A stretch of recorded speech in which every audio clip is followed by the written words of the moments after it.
Vous en pensez quoi de Lionel Jospin, vous? On va commencer avec un petit sondage. Sondage. Avis sur Jospin? Premier avis, le GOAT. Deuxième avis, soutien critique. Troisième avis, bof bof quand même. Quatrième avis, traître du PS. Hashtag. Non, je vais pas faire de blague. Ok, vous avez 2 minutes pour voter.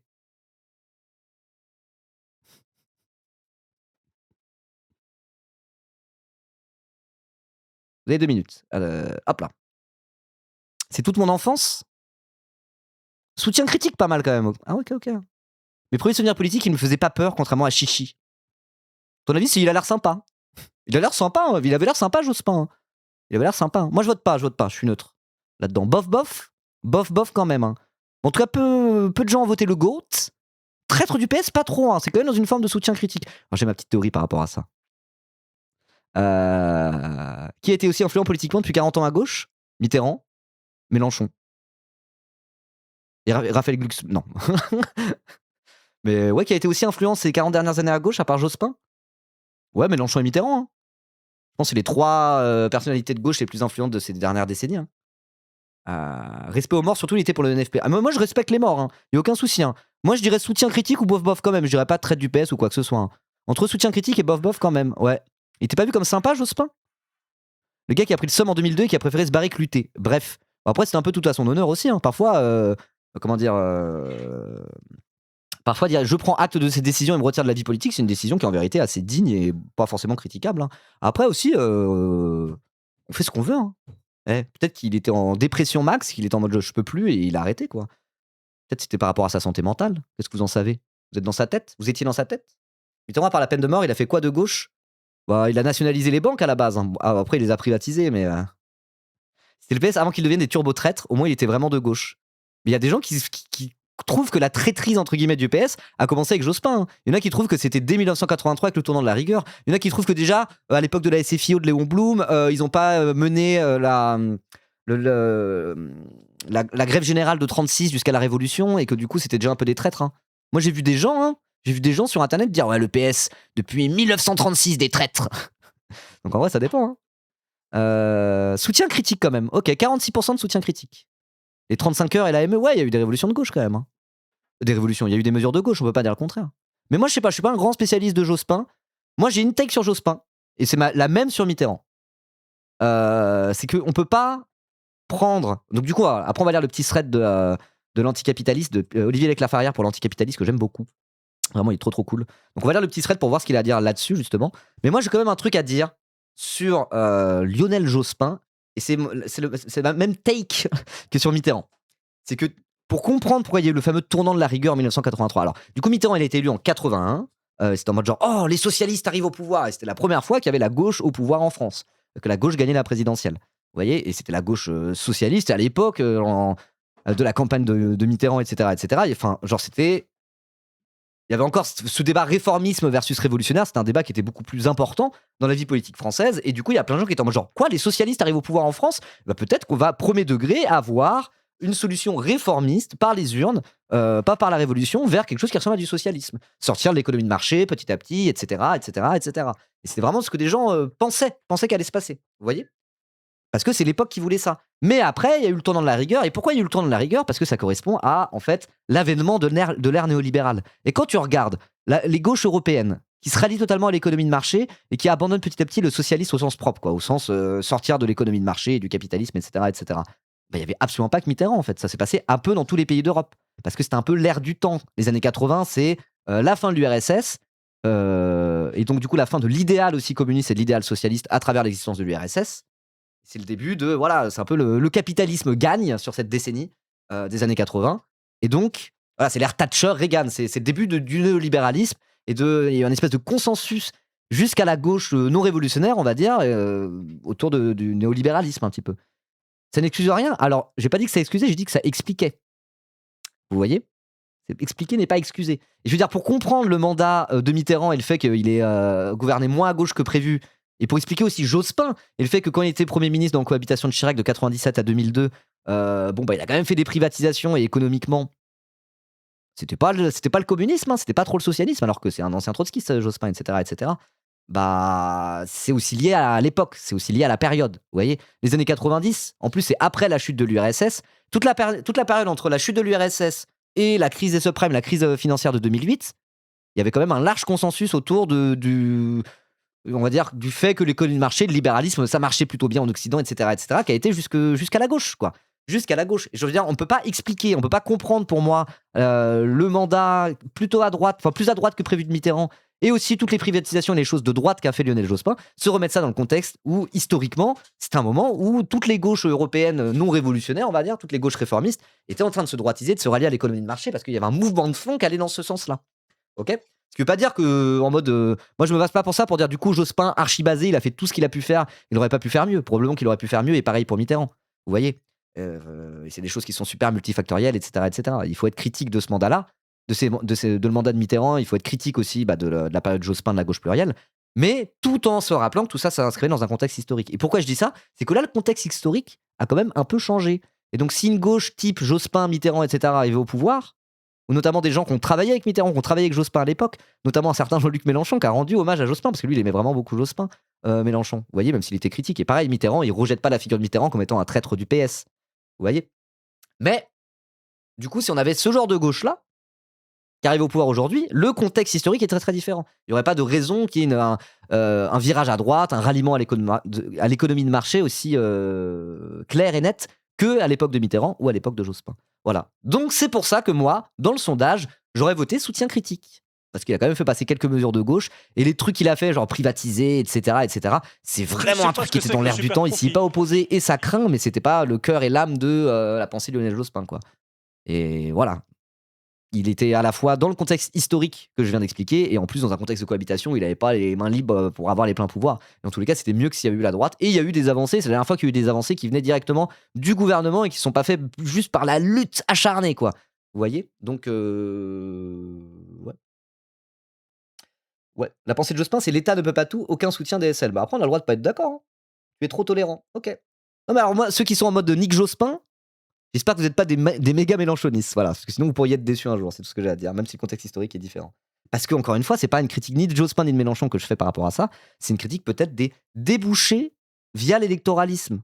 Est-ce que ce que vous voulez là, vous pouvez l'obtenir vraiment en élisant un président, en ayant un Premier ministre bien à gauche? Peut-être même pas, hein. Peut-être que structurellement, en fait, quand tu gouvernes dans la Ve République, même si tu as des bonnes intentions, bah en fait, est-ce que tu peux vraiment changer les choses de l'intérieur? C'est aussi les questions qu'on peut se poser à travers l'analyse de ce qu'a été le mandat de Mitterrand et ce qu'a été aussi l'action du gouvernement de Jospin, quoi. Vous voyez? Peut-être qu'en fait, le problème, c'est ni Mitterrand ni Jospin. Peut-être que le problème, c'est la Ve République, l'électoralisme, et que si on veut des changements en profondeur dans notre société capitaliste, eh ben, c'est pas avec un Premier ministre et un président qu'on les aura réellement. Peut-être que c'est ça la critique la plus intéressante derrière. Peut-être que derrière, on va dire, la déception de Jospin, la déception Mitterrand, c'est la déception des débouchés électoraux quand on a velléité à changer le monde en profondeur. N'est-ce pas? Il y a des gens qui pensaient, historiquement, que c'est pas en se faisant élire à la présidence d'une république bourgeoise comme la Ve République française qu'on changera profondément les choses. Et que pour changer profondément les choses, eh ben, il faut le faire via le mouvement social et via un rapport de force entre la classe ouvrière et la classe bourgeoise, n'est-ce pas? C'est assez évident ce que je dis.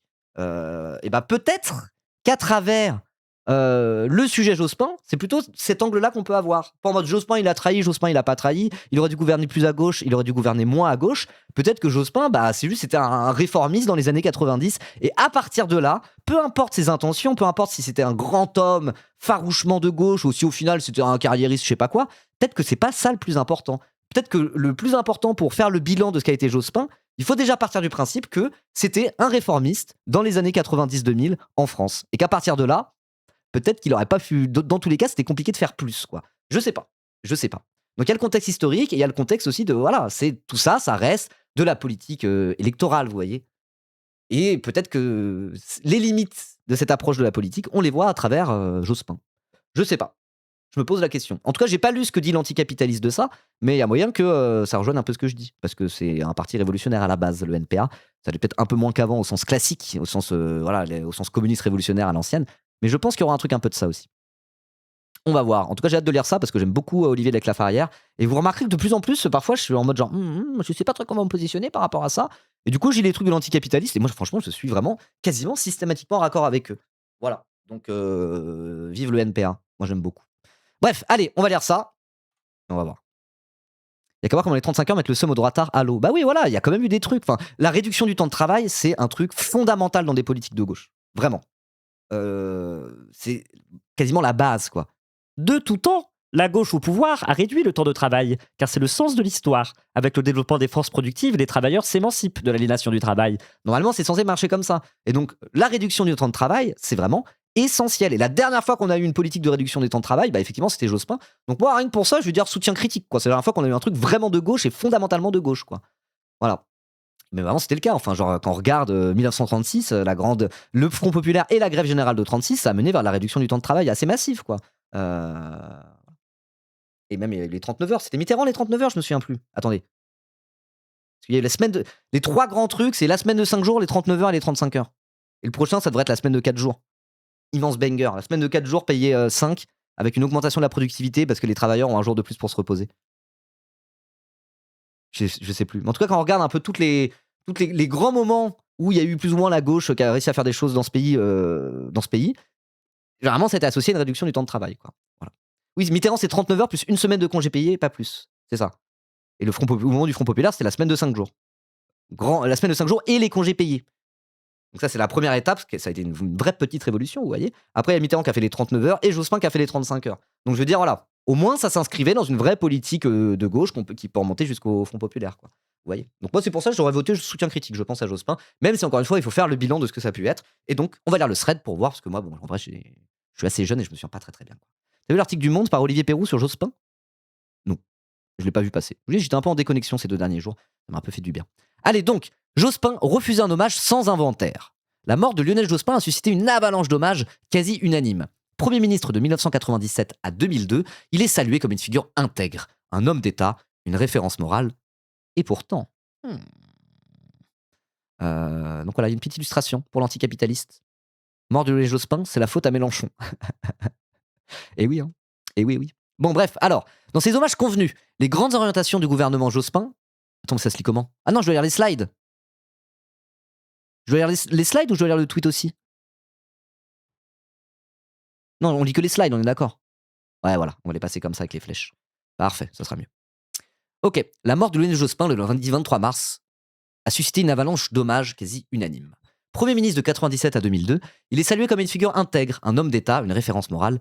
Et pourtant, quelques mesures emblématiques sont mises en avant. Les 35 heures, le PAX, ah oui, le PAX, c'était sous Jospin aussi, et la CMU. Donc c'est la couverture médicale universelle, je me souviens plus. En gros, c'est pour que les gens qui n'ont pas une thune puissent quand même se soigner en France, quoi. Ainsi que l'image d'un dirigeant sérieux. Jean-Luc Mélenchon a rendu hommage à celui dont il fut ministre délégué à l'enseignement professionnel. Il y mena la mise en place des lycées des métiers, réforme visant à adapter l'enseignement aux besoins du patronat et à renforcer le tri social. Oh, c'est pas souvent ce qu'on dit de Jean-Luc Mélenchon, là on voit que c'est une critique par la gauche. Moi, je connais pas très très bien ce sujet. Mais oui, il y a un côté un peu comme ça. Alors après, je sais qu'aussi Mélenchon, il avait fait des trucs. En tout cas, lui, c'est du bilan. Enfin, quand il parle de son bilan, c'est plus ça qu'il met en avant. D'avoir mis des matières générales dans un tronc commun pour les lycées professionnels, pour les filières professionnelles, en disant c'est pas une voie de garage, ils ont le droit d'avoir aussi un enseignement général, tronc commun, etc., etc., que ça soit pas juste une machine à former des travailleurs précaires, quoi. Mais après, dans le détail, je sais pas trop. Voilà. Licence pro, c'est la création de la licence pro, du coup? Ok. Car dans les hommages convenus, les grandes orientations du gouvernement Jospin passent au second plan, ainsi que les conflits sociaux de la période et les effets de cette politique. Ok, alors, l'arrivée de Jospin à Matignon résulte de la dissolution de l'Assemblée nationale décidée en 97 par Jacques Chirac, élu en 95, et qui espérait ainsi stabiliser sa majorité jusqu'à la fin de son septennat. Si ça vous fait penser un peu à Macron, c'est normal, hein, relire Gérard Filoche sur ce sujet. L'opération échoue et ouvre une cohabitation permettant à la gauche plurielle, entre guillemets, d'accéder au pouvoir. Donc il y avait qui dans la gauche plurielle? Il y avait le Parti socialiste, le Parti communiste français, les Verts, donc les écologistes, le PRG, c'est le Parti radical de gauche. Alors je sais pas si c'était encore un peu important à l'époque, mais aujourd'hui c'est vraiment, c'est quasiment groupusculaire, hein, c'est pas... Voilà. Et le MDC, je sais même pas ce que c'est le Mouvement démocratique et citoyen? C'est ça? Ça veut dire quoi? C'est ça? C'est Mouvement démocratique citoyen? Pour moi, MDC, ça veut dire ça, hein. C'est Chevènement le MDC? Ok. Je connais pas très bien cette période. Ok. Cette victoire s'inscrit dans un contexte marqué par la séquence ouverte en 95. Ah, c'est vrai qu'il y a ça. Avec les grandes grèves contre le plan Juppé, l'émergence de ce qu'on a appelé les nouveaux mouvements sociaux et le développement de l'altermondialisme. Elle apparaît alors, pour une partie des classes populaires et du mouvement social, comme un débouché politique possible à ces mobilisations. Et là, vous voyez, ça va un peu du terrain de... Tout ça, ça reste... comment dire, ça reste la gauche qui se fait élire et qui gouverne dans le cadre de la Ve République, quoi. Effectivement, si on compare les aspirations d'un mouvement social, comme celui de 95, avec ce qu'est capable ou pas de faire une gauche au pouvoir, une gauche réformiste, on va dire, au pouvoir, pour moi, il y aura tout le temps un décalage. Il y aura toujours un décalage. Et ça, il faut l'accepter. Ce qui ne veut pas dire qu'il faut rejeter forcément en masse l'électoralisme pour autant, mais juste peut-être ne pas en attendre trop, parce que sans ça, ça finit tout le temps dans ce genre de déception. Quand il y a des choses qui se matérialisent, des aspirations des travailleurs, qui se matérialisent à travers le mouvement social, généralement, on a tendance à voir plus loin que dans le cadre électoral. Parce que quand tu es dans la rue, en train de faire grève, de rentrer dans un rapport de force avec le patronat, prendre la rue, tu as l'impression que tout est possible, quoi. Tu te dis, c'est bon. Tu es déjà dans une logique qui est déjà presque révolutionnaire, vous voyez. Et quand tu es en manif et que tu es dans des trucs comme ça, tu vois ce qui émerge à travers ça, cette espèce d'espérance, d'aspiration. Et bah quand on dit, peut-être qu'un nouveau président et qui pourra faire des lois qui renforcera un peu le code du travail et régulera un peu mieux le capitalisme, tout ira mieux. Oui, certes, ça sera mieux. Ça sera mieux. Mais par rapport aux aspirations qui sont levées par des mouvements sociaux comme ça reste un peu décevant, hein. Voilà, ça reste toujours un petit peu décevant. Donc peut-être que le souci là-dedans aussi, c'est tout simplement qu'est-ce qu'on attend d'un Premier ministre, qu'est-ce qu'on attend d'un président de la République. Est-ce que quand on fait la grève générale, quand on fait des grandes grèves, des grands mouvements sociaux, on développe des choses comme l'altermondialisme, est-ce que derrière on peut être déjà de toute manière satisfait juste par un simple nouveau président ou un simple nouveau Premier ministre? Moi je suis pas tout à fait sûr. Mais une fois qu'on l'accepte, on se dit ok. Ce qui veut pas dire qu'il faut abandonner les débouchés électoraux et se dire c'est que la révolution, que le mouvement social. Mais pour moi, il faut garder ça dans un coin de sa tête. Parce que sans ça, effectivement, c'est un coup à être déçu, quoi. Il faut avoir ces deux jambes-là, quoi, j'ai l'impression. Euh, comment le faire, ton truc? Comment on peut le faire? Je sais pas, déjà en réfléchissant à tout ça ensemble, ça peut être bien. À faire la grosse grève, bon, ça, il n'y a pas de formule magique, hein. Il n'y a pas de formule magique. Mais voilà, mais en tout cas, ouais, le NPA, c'est le genre de truc qu'ils essayent de faire. À chaque communiqué qu'ils font, le NPA, ils sont toujours en mode n'oublions pas que le mouvement social existe et que le changement en profondeur auquel on aspire, il viendra peut-être plus du rapport de force et du mouvement social et de ça que des simples débouchés électoraux. Mais à côté de ça, le NPA, et moi, c'est ça que j'aime bien avec le NPA, ils ne balayent pas d'un revers de la main tous débouchés électoraux. Ils sont quand même en soutien de la France Insoumise, ils disent il y a quand même un coup à jouer là-bas, ne serait-ce que par antifascisme, vaut mieux avoir Mélenchon président de la République, évidemment, qu'avoir Jordan Bardella. Et donc là-dessus, ils sont carrés, je trouve. Vous voyez, ils sont un peu sur ces deux jambes-là, ils assument cette vision, et moi, ça me plaît beaucoup. Ok, le bilan du gouvernement Jospin est souvent résumé à ses mesures sociales. Les 35 heures ont effectivement réduit le temps de travail, mais au prix d'une flexibilisation et d'une intensification du travail, ainsi que d'une modération salariale. Ok. Les emplois jeunes, présentés comme une mesure favorable aux jeunes, ont surtout généralisé des contrats aidés précaires sous-payés. Ok, ça je connaissais pas trop. Le gouvernement Jospin est celui qui a le plus privatisé et ouvert des secteurs publics à la concurrence. France Télécom, Air France, Autoroutes, Banque, Assurance. Il accompagne les orientations européennes de libéralisation, notamment avec l'agenda de Lisbonne et les critères de Maastricht. Ok, ça c'est un peu ce que je disais, c'est que c'était un peu dans l'air du temps et aussi par rapport à la construction européenne qui s'est beaucoup fait dans ces années. Donc c'était juste avant le début de l'euro, machin bidule. Donc ils ne sont pas opposés à ces grandes orientations qui se faisaient à l'échelle de l'Union européenne pour aller vers plus de libéralisation, un espèce de marché commun homogénéisé, bien comme il faut, et le modèle traditionnellement, on va dire social-démocrate au sens noble de la France, avec une grosse part de public, voilà, les télécoms, les avions, les autoroutes, les banques et les assurances qui sont quand même encore pas mal gérées par l'État via des entreprises qui sont d'État et nationalisées. Tout ça, c'était un peu compatible avec cette construction européenne, ces constructions économiques européennes. Et Jospin, dans ce cadre-là, voilà, il a un peu suivi le mouvement. Effectivement, il n'a pas tapé du poing sur la table pour s'opposer à tout ça. Mais aussi, il faut se rappeler d'un truc, c'est que ces espèces d'opposition aux directives européennes, etc., c'est un peu après que ça a commencé à devenir central aussi autour des préoccupations de gauche, quoi. Il y a le fameux non, là, au traité de Maastricht, c'était Maastricht, au traité de Lisbonne, je me souviens plus. Et ça, c'était après. C'était 2003, si je dis pas de bêtises, non? Le fameux non qui n'a pas été respecté. C'est quoi? Je me souviens jamais. C'est Maastricht ou Lisbonne, le non? Il y avait un grand référendum à l'échelle. C'était en 2005, voilà. C'était en 2005. Surtout la Constitution européenne, voilà, c'est ça. Il y avait eu tout un référendum à l'échelle de l'Europe. En 2005, la France avait dit non, on veut pas de ça. Et au final, l'Union européenne l'a quand même fait en ne respectant pas, on va dire, la souveraineté française dans cette question. Et c'était en mode genre, ah ouais, vous avez voté à 55% pour le non, et ben on s'en bat les couilles, nous ça sera oui. Et donc à ce moment-là, pareil, il y a plein de gens, et ça commence à être central à gauche, être en mode, mais on se fout de la gueule de qui? C'est quoi ça? L'Union européenne qui fait ce qu'ils veulent, ça dégage, quoi. Vous voyez? Et donc ça, c'était après Jospin. Et peut-être que si ce gouvernement Jospin, il avait eu lieu après justement ce non-respect du non à ce référendum, bah peut-être que ça aurait été différent. Et peut-être qu'il aurait intégré ce truc-là venant de la gauche, de se dire bah non, on va pas juste faire bêtement ce que l'Union européenne nous demande de faire, parce que normalement, c'est pas cool, quoi. Vous voyez? Mais c'était une époque différente. Voilà. Bref, je connais pas hyper bien le sujet, hein. J'espère que je dis pas trop de la merde. Mais en tout cas, effectivement, c'est vrai que là-dessus, il a suivi le sens du vent qu'il y avait dans les années 90, début des années 2000, qui est bah, voilà, plus de libéralisme, une économie de marché plus flexibilisée et homogénéiser un petit peu le cadre économique français avec les autres pays de l'Union européenne. Mais comme historiquement, on a un système économique qui est plus à gauche que nos voisins européens, et bah du coup, tout ça a été dans le sens plutôt du libéralisme. Quoi, voilà. Et ça, pareil, c'est aussi une critique qu'on peut adresser à Mitterrand. Pour un gars comme Mitterrand, la construction européenne, c'était quelque chose de super important pour lui. Et notamment parce que bah, quand tu as vécu la Seconde Guerre mondiale, etc. Bon, alors après, Mitterrand, il a été décoré de la Francisque par la France de Vichy, etc. Mais il a quand même fini, il a fini à la fin de la guerre, il était quand même résistant, si je dis pas de bêtises.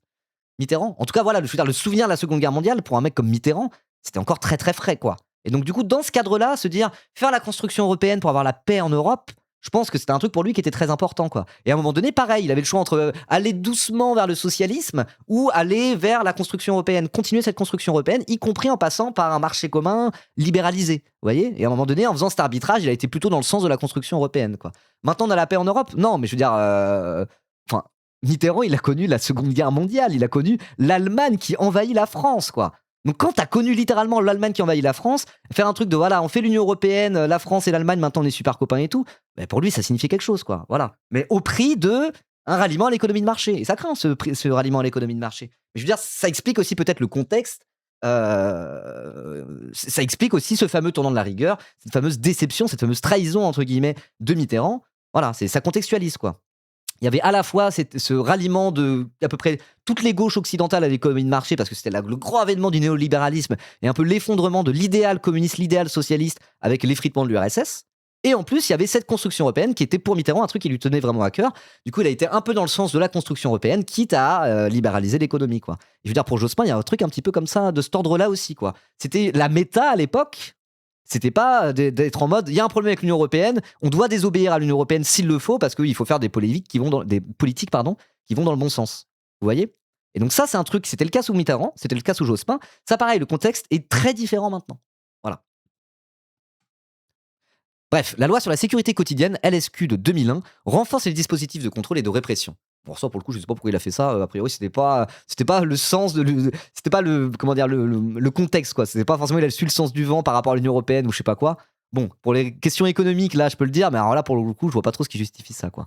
La gestion des mobilisations sociales, notamment celle des chômeurs et chômeuses à la fin des années 90, s'appuie sur les forces de répression. Et ça, bon, pour le coup, je vais pas, je vais absolument pas défendre ça, quoi. Dans l'enseignement supérieur, le processus de Bologne engage une restructuration en profondeur dans le sens de la mise en concurrence et de l'adaptation aux besoins du marché. Ok. En 2002, Jospin part favori pour l'élection présidentielle. Au cours de la campagne, il déclare: le projet que je propose au pays n'est pas un projet socialiste. C'est une synthèse de ce qui est nécessaire aujourd'hui, c'est-à-dire la modernité. Ce qui est nécessaire aujourd'hui, c'est-à-dire la modernité. Plus personne parle comme ça à gauche. Plus personne parle comme ça en vrai. Je veux dire, même les Raphaël Glucksmann et compagnie, pas vraiment de gauche, on est d'accord. Mais même un Raphaël Glucksmann, il va pas dire ça. Il va pas dire on a besoin de modernité, la gauche ça va, mais au bout d'un moment, il faut vivre dans le monde. On vit dans ce monde-là, ainsi soit-il. Genre, c'était très différent en 2002. Il n'y avait pas ce côté de ah là là, il faut. Le terme gauche de rupture n'existait pas, par exemple, quoi. Vous voyez, il n'y avait pas encore. Enfin, je m'exprime assez mal, mais vous voyez ce que je veux dire. Vous voyez ce que je veux dire. On peut pas imaginer quelqu'un de gauche dire quelque chose comme ça aujourd'hui. Le contexte est quand même très très différent, quoi. Voilà. Au premier tour, le 21 avril 2002, le total de la gauche atteint. Enfin, si, vous voyez qui parle comme ça? Vous savez qui parlait comme ça plus récemment? Macron. Macron, en 2016, il parlait comme ça. C'était vraiment ça sa ligne. C'était en mode genre, moi je suis progressiste, certes. Moi je suis issu de la gauche. Mais on va pas faire du socialisme, il faut vivre avec son temps. C'est le capitalisme, c'est l'économie de marché. Mais moi je gérerai bien la France, on sera super compétitif. Vous allez voir, il y aura pas de soucis. Et au moins je serai progressiste. Macron, en 2016-2017, Macron en campagne, avant de devenir l'immense droitard qu'on connaît aujourd'hui, il avait un discours un peu comme ça, de voilà, je vais faire une synthèse de ce qui est nécessaire aujourd'hui avec de la modernité. Ça, c'est quasiment du Macron dans le texte, hein. Vous voyez? Donc c'est pour ça, dans une France post-Macron, c'est inimaginable qu'un homme de gauche parle comme ça. Et pourtant, à l'époque de Jospin, lui, il était en mode, bah c'est comme ça, faut vivre avec son temps, quoi. Oui, donc stop de dire qu'il était vraiment de gauche, Jospin. dans ce contexte-là, effectivement, il n'a pas gouverné très à gauche. Mais de base, je pense qu'il était vraiment de gauche. Vous voyez ? Encore une fois, c'est aussi la structure dans laquelle il était à ce moment-là, Jospin. Enfin, analyser la politique que quelqu'un mène quand il est au pouvoir uniquement parce que Jospin était très de gauche ou il était pas très de gauche, en fait, tu mets quelqu'un très de gauche à la tête de la 5ème République, t'as quand même de bonnes chances pour qu'il gouverne un peu moins à gauche que prévu. Parce que c'est le jeu, en fait. C'est difficile de faire autrement, quoi. Voilà. Pas le même contexte, la vidéo de Blas d'Usul en parle bien, en vrai. Oui, de fou, hein. Usul, il a pas mal parlé de ces choses-là, quoi. Comment les choses ont évolué et que, justement, là, il y a un côté, on sort peut-être de cette ère néolibérale, finalement, quoi. Et donc, par où on va sortir ? Bonne question. Est-ce qu'on va sortir de ça en partant par la gauche, en retournant vers un modèle plus néo-keynésien, type Mélenchon, etc. Est-ce qu'on va sortir de cette ère néolibérale en allant plutôt vers la droite, vers un truc moins d'impôts, moins d'État, plus de laisser-faire ? Donc là, il y a la droite et l'extrême droite est de plus en plus sur un discours comme ça, hein, les espèces de milléistes à la con, qui sont en mode il faut sortir la tronçonneuse et couper dans les dépenses publiques. Je veux dire, on peut partir d'un côté ou de l'autre. Mais moi, j'ai l'impression quand même que cette ère néolibérale ouverte au tout début des années 80, il y a moyen qu'on en sorte. Et la question, c'est est-ce qu'on va en sortir par le haut, c'est-à-dire par la gauche, ou est-ce qu'on va en sortir par le bas, c'est-à-dire par la droite et via une espèce d'idéologie ultra-libérale, raciste, quoi. Comme ce que défend ce terrain dont on parlait tout à l'heure, par exemple. Je sais pas. En tout cas, c'est intéressant. C'est des sujets qui sont intéressants et à voir, quoi. Voilà. Et en tout cas, voilà, se replonger un petit peu dans Jospin et compagnie. Ça permet aussi de remettre du contexte. Moi, en tout cas, c'est ce que j'avais envie de faire. Remettre du contexte, historiciser un petit peu tout ça pour tenter de comprendre aussi d'où sort le bilan en demi-teinte, on va dire, de Jospin, quoi. Voilà. Et pour moi, voilà, c'est le contexte historique et aussi la structure de la 5ème République, les limites du réformisme à un moment donné. Ok, donc, au premier tour, le 21 avril 2002, souvenez-vous, moi je m'en souviens, j'étais tout petit mais je m'en souviens, le total de la gauche atteint 43%. Mais Jospin est éliminé avec seulement 16% des voix. Et ça a tout changé, hein. On parlait pas de vote utile à l'époque et tout, ça n'existait pas. C'est à partir de ce moment-là qu'il commence à y avoir des mécanismes de vote utile. On vit toujours dans cette ère post-2002, on vit toujours presque dans le trauma de 2002, où maintenant ça vote un peu plus stratégiquement. On se dit, on va pas éparpiller les voix à droite à gauche pour même pas avoir quelqu'un au second tour. Et même si Mélenchon il a fait ses 22%, bien au-dessus de tous les autres à gauche, à un moment donné, c'est parce qu'il y a un mécanique de, ok, il y en a un qui perce plus que les autres, et donc du coup il prend un peu les voix, quoi. Vous voyez ce que je veux dire ? Et tout ça, ça reste un peu le trauma de 2002 qui existe encore maintenant, plus de 20 ans après, quoi. Moi, c'est mon analyse, en tout cas. Voilà, ce qui veut pas dire que sur les 22% de Mélenchon, c'était que du vote utile. Mais il y a eu un peu un mécanisme de l'ordre de, il prend le leadership sur tous les autres à gauche, du coup, il rallie autour de lui, quoi, pour pas qu'il y ait trop d'éparpillement des voix. Il y a quelque chose qui était de cet ordre-là. Pareil pour Macron, hein, qui a fait un score et qui a été chippé à Valérie Pécresse et même à Anne Hidalgo qui ont fait des scores de merde parce que les centristes ont préféré voter Macron. Et pareil pour Marine Le Pen qui a fait un assez bon score alors que Zemmour, il n'a pas fait les 15% qu'il espérait faire à la base. Il y a une forme de vote utile à l'extrême droite, au centre droit, on va dire, et à gauche, quoi. Voilà. Il y a une dynamique qui allait dans ce sens-là, en tout cas. Et pour moi, tout ça, c'est depuis 2020, depuis 2002, que cette manière de voter, elle s'est ancrée assez durablement, j'ai l'impression, en France. Les politiques menées pendant 5 ans ont amené une grande partie de l'électorat de gauche à se porter sur d'autres candidats et candidates. Arlette Laguillier de Lutte ouvrière fait 5,7%. Olivier Besancenot de la Ligue communiste révolutionnaire, donc littéralement l'ancêtre du NPA l'anticapitaliste, comme vous le savez, 4,2%. Chevènement et Mamère, plus de 5%. Donc Robert U du PCF et Taubira que vous connaissez, 3 et 2%. Donc effectivement, il y a eu un gros éparpillement. Mais ce qui est impressionnant, c'est que regardez, LO plus LCR, donc c'est les trotskistes, il y a eu 10% de vote trotskiste en 2002. 10% de vote trotskiste. C'est quoi le résultat de ces 10% de vote trotskiste ? C'est Jean-Marie Le Pen au second tour et on s'installe sur du vote utile pendant 25 ans. Et du coup, les trotskistes, maintenant, ils font 1%. C'est cruel, hein, la politique électoraliste. Hein. C'est cruel de fou. Hein. Effet spoiler. Mais non, c'est pas un effet spoiler. C'est juste que le moment où les trotskistes ont fait le plus de scores aux élections, en fait, c'était la fin des. Ça a mené la fin des débouchés électoraux quasiment des candidats trotskistes parce qu'ils sont en mode ah, mais regardez, les trotskistes ont fait 10% et du coup, il n'y a pas eu la gauche au second tour. Et du coup, c'est reparti sur Chirac pendant 7 ans. Bon, après 5 ans, parce qu'il a fait la réforme. Et il y a eu l'extrême droite au second tour. Donc en fait, le moment où les trotskistes ont fait des bons scores aux élections présidentielles, c'est le moment où du coup les gens ont arrêté de voter trotskiste parce qu'ils sont mis plutôt à voter utile pour éviter d'avoir encore Jean-Marie Le Pen au second tour, quoi. C'est horrible, hein. C'est horrible. Alors après, de toute façon, c'est pas des partis électoralistes, ni LO ni LCR à l'époque. Ils peuvent exister autrement qu'en faisant des bons scores à la présidentielle. Mais du coup, il y a un côté en mode genre ah ouais, c'est sale un peu. Vous voyez ce que je veux dire ? Mais il faut aussi se remettre dans le contexte de l'époque. Le choc que ça a été de voir Jean-Marie Le Pen au second tour. Hein. L'extrême droite était pas intégrée comme ça. comme maintenant. Jean-Marie Le Pen, c'était le diable de la République. Personne s'y attendait. Ça a été une douche froide, mais genre massive, quoi. Massive. Jospin, il s'en est retiré de la vie politique. Mélenchon, je crois, il a fait une dépression à l'époque. Il a eu du mal à s'en remettre. Je crois que c'est le moment où il a arrêté de fumer. Il en a parlé plusieurs fois dans des plateaux, quoi. Et ça a été traumatisant. Vraiment, ça a été traumatisant pour la gauche française à l'époque. Et à raison, quoi. J'étais petite et je me souviens de la tronche de mes parents en le voyant. Ouais, bah moi pareil, je suis de 94, donc j'avais 7 ans. 8 ans, pardon. J'avais 8 ans à l'époque et je m'en souviens très bien. Mes parents qui étaient en genre ils étaient choc-barre de BZ, quoi. Ils étaient vraiment choc-barre de BZ. Je m'en souviens, j'étais en vacances et je me souviens très très bien de tout ça. Je me souviens même de la une, je sais pas si c'était Le Monde ou Libération. Mais mon daron, il la presse un petit peu, mais il est pas non plus à fond dans la politique ou quoi que ce soit. Mais je me souviens que le lendemain, il avait été acheté du coup le journal. Bah normal, parce qu'il était en mode waouh, qu'est-ce qui s'est passé, dinguerie. Du coup, il avait été acheté le journal. Je sais plus si c'était de la Libération ou Le Monde, mais je me souviens, il y avait une avec Jospin justement qui disait je me retire, je sais plus quoi là. J'en me souviens bien. Nuit blanche et trajet dans la nuit sous 3 grammes vers Paris pour faire la manif anti-Le Pen. Ah ouais? Il y en a qui étaient déjà adultes à l'époque? Aïe aïe aïe. Moi j'avais 10 ans, franchement, je me souviens tellement. Bah moi je m'en souviens vraiment très bien. C'était traumatisant. De 94 aussi, le lendemain des résultats du premier tour, il y avait la moitié de ma classe de maternelle qui pleurait. Ah ouais, à ce point-là? Waouh. Il y avait Libé qui avait fait une avec un énorme nom. Oui, voilà, c'est ça dont je me souviens. C'est ça dont je me souviens. Voilà. Bon allez, on reprend. Clac. Après, avec près de 17% des voix, le candidat de l'extrême droite Jean-Marie Le Pen, c'est ce qu'on disait, accède pour la première fois au second tour. Le candidat Jospin, dont le projet n'était définitivement pas socialiste, déclare le soir même « Je me retire définitivement de la vie politique ». Et ça vraiment, Jospin qui dit « Je me retire définitivement de la vie politique », c'est peut-être mon plus vieux souvenir politique ever, cette élection-là. Si je me souviens du 11 septembre l'année d'avant, mais c'est différent, je l'ai pas pris comme un souvenir politique, quoi. Plus un truc historique qui s'est passé, mais j'étais pas en mode c'est de la politique, vous voyez. Mais ça, je sais que la première fois où j'ai commencé un peu à pas m'intéresser, mais à entendre parler de politique, c'était ce truc-là. Et je me souviens très bien, le traumatisme, Le Pen au second tour, Jospin qui se retire de la vie politique. Je ne savais pas qui c'était, mais j'ai appris qu'il s'était retiré de la vie politique. Parce que même, j'entendais mes parents en parler, etc. J'étais en vacances avec mon daron. Mais après, il avait passé des coups de fil et tout. Et j'étais en mode genre, oh, ça a l'air grave. C'était pendant les vacances scolaires, j'étais à la fac et tous mes collègues racisés étaient en vacances et s'en mordaient les doigts de ne pas avoir été votés. Bah moi, je crois que c'était ça. Mon daron était en vacances avec moi, du coup, avec moi et mes sœurs, parce c'était les vacances scolaires. Et du coup, il n'avait pas été voté, parce qu'il était en vacances, il n'avait pas fait sa procuration. Et après, il a vu Jean-Marie Le Pen second tour, il était en mode genre. Oh non. Oh non.